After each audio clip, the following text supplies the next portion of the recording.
Die VF+ krap die ANC om oor sy standpunt oor die Amerikaanse inval in Venezuela en voorlopige toerismesyfers dui op 'n afname in besoekers oor die feestyd.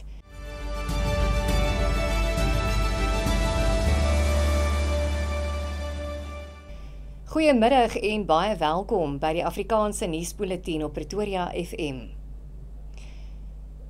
Die ANC het te velde getrek teen die VF+ en sê die party se standpunt oor die situasie in Venezuela is oningelig. Dit volg nadat die leier van die VF+, Dr. Corneille Mulder, die Departement van Internasionale Betrekkinge en Samewerking se verklaring oor die aangeleentheid veroordeel het. Mulder het gesê die departement se verklaring verteenwoordig nie al die partye in die regering van nasionale eenheid nie, en hy het 'n persoonlike plasing gesê dat die sosialistiese mislukking in Venezuela verwelkom behoort te word. Die ANC meen dis verrassend dat daar partye in die RNE is wat die demokrasie ondermyn. Die DA het Dirko op sy beurt van skynheiligheid beskuldig, nadat hy die Verenigde Nasies se Veiligheidsraad versoek het om dringend te vergader oor die inhegtenisneming van Venezuela se president Nicolás Maduro. Die DA-lid Ryan Smith sê die departement het nie 'n soortgelyke standpunt ingeneem oor Rusland se inval in Oekraïne nie. Die Gautengse onderwysdepartement sê sowat 4800 graad 1 en graad 8 leerlinge is nog nie in skole geplaas vir die 2026 akademiese jaar nie.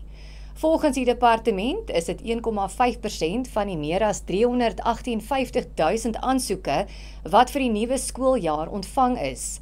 Die woordvoerder van die departement, Steve Mabona, sê hulle is besig met die proses om besware te hanteer. Hy sê die meeste van die probleme met plasings is in Johannesburg en Ekurhuleni.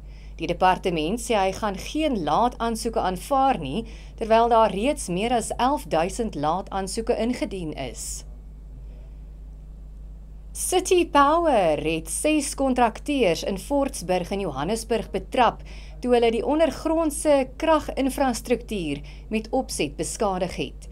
Die verdagtes is tydens 'n intelligensie-gedrewe operasie aangekeer, terwyl hulle ondergrondse koperkabels sonder 'n geldige werkopdrag gesny het. 9 kabels van altesaam meer as 24 meter is reeds beskadig. City Power se woordvoerder Isaac Mangena sê die verdagtes het vir 'n wettige kontrakteur gewerk en dus die openbare vertroue geskend.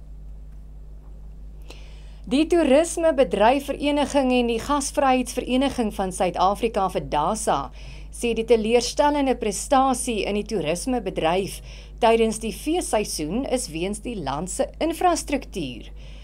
Die volledige syfers sal eers in die middel van Februarie bekend gemaak word, maar vir DASA se nasionale voorsitter, Brett Tangai, sê voorlopige statistiek toon dat daar gemengde uitslae reg oor die land was. KwaZulu-Natal, die Vrystaat, Noordwes en die Noord-Kaap het 'n reuse afname in toeriste-getalle gehad wat volgens die vereniging toegeskryf kan word aan die toestand van die paaie in die provinsies.